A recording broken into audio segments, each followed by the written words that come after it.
আজ রবিবার ২৬ জানুয়ারি ২০২৫, ১২ মাঘ ১৪৩১ বঙ্গাব্দ, ২৫ রজব ১৪৪৬ হিজরি।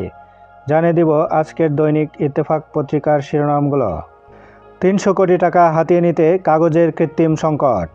রাজনৈতিক দল গঠনে কেউ রাষ্ট্রীয় সমর্থন নিলে জনগণ হতাশ হবে, তারেক রহমান। আওয়ামী লীগকে কোনোভাবেই নির্বাচনে অংশ নিতে দেয়া হবে না, মাহফুজ আলম। ন্যূনতম সংস্কার ছাড়া নির্বাচন দিলে জনগণ অধিকার পাবে না। হাসপাতাল ছেড়ে ছেলের বাসায় খালেদা জিয়া। রিজার্ভ চুরির মামলা তদন্ত করতে চায় দুদক। এফবিআই বাংলাদেশ ব্যাংকের কারো সংশ্লিষ্টতা পায়নি, আতিউর। গভর্নর প্রতিদিনের অপারেশন দেখেন না, কম্পিউটার নিয়ে বসেও ছিলেন না। প্রতিদিন দৈনিক পত্রিকাগুলোর শিরোনাম জানতে লাইক, কমেন্ট এবং সাবস্ক্রাইব করুন। এবার শেষের পাতা।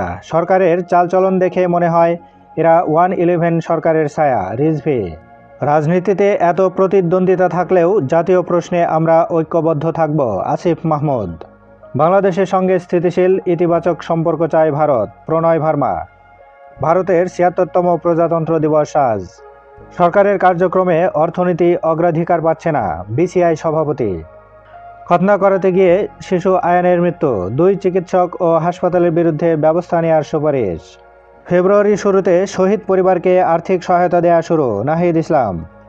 রায়ের বাজারে জুলাই অভ্যুত্থানে শহীদদের কবর জিয়ারত। ৫৪ বছরে যারা খুন, ধর্ষণ, লুটপাট করেছে তাদের কালো তালিকা তৈরি করুন, অন্তর্বর্তী সরকারকে জামায়াতে আমির। হাসিনা ও তার দোসররা পাচারের টাকায় গুজব সেল থেকে প্রোপাগান্ডা ছড়াচ্ছে, সার্জিস আলম।